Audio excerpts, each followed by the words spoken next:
The curse of the black mamba, a nightmare born from the shadows in the heart of Africa, where the sun scorches the land by day and the darkness whispers by night. An ancient terror lurked, one that no man, no warrior, and no god could stop. The villagers called it Nyoka Kifo, the Serpent of Death. For centuries, it was only a legend, a story told by trembling elders around flickering fires.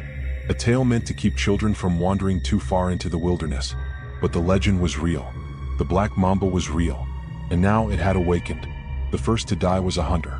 His name was Jengo, a man known for his skill and courage. He had walked into the dense jungle before sunrise, his spear sharp, his senses alert. But he never returned. Hours later, the villagers found him slumped against a tree, his body twisted in agony. His skin was pale, his veins blackened as if something dark had slithered through them. His eyes were wide open, frozen in sheer terror. "It is Nyoka Kifo," the elder whispered. The others gasped.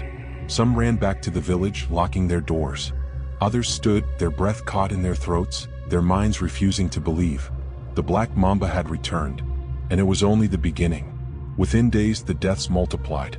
Farmers were found lying motionless in the fields, their bodies stiff and cold.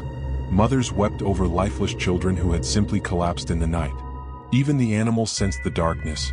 Cattle refused to graze, dogs howled at the moon, and the birds abandoned the skies. Panic gripped the land.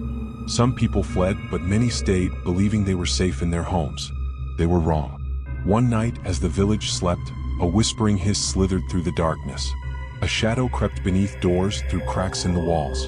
A woman named Amina awoke to the feeling of something cold pressing against her skin. Her breath hitched. She dared not move. Then she felt the fangs sink into her flesh. A scream tore through the silence, waking the village. But by the time they reached her hut, it was too late. Her lifeless body lay on the floor, her skin eerily gray, her mouth frozen in a silent scream.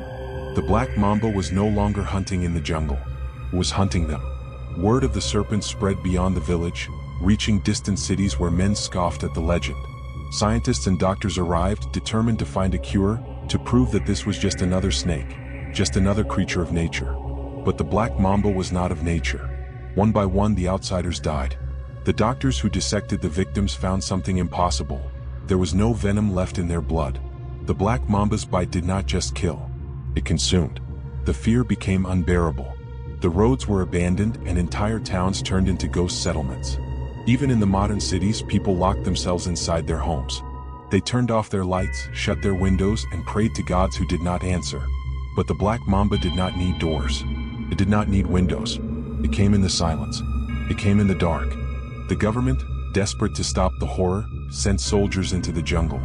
They carried rifles, flamethrowers, poison, every weapon imaginable. For days they marched, searching for the beast.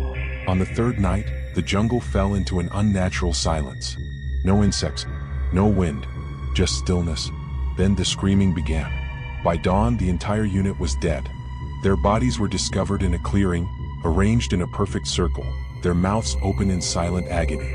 One soldier had managed to record something on his radio before he died. His final words, barely a whisper, "It's not just a snake, it's watching, it's thinking." The message ended in a blood-curdling shriek. The government abandoned the mission. There was nothing left to do but wait. No one knew how the black mamba chose its victims. Some believed it was vengeance for the sins of mankind. Others thought it was the spirit of a forgotten god, punishing those who had turned away. But one thing was clear, it would not stop until there was no one left. The last survivors gathered in the ruins of a city.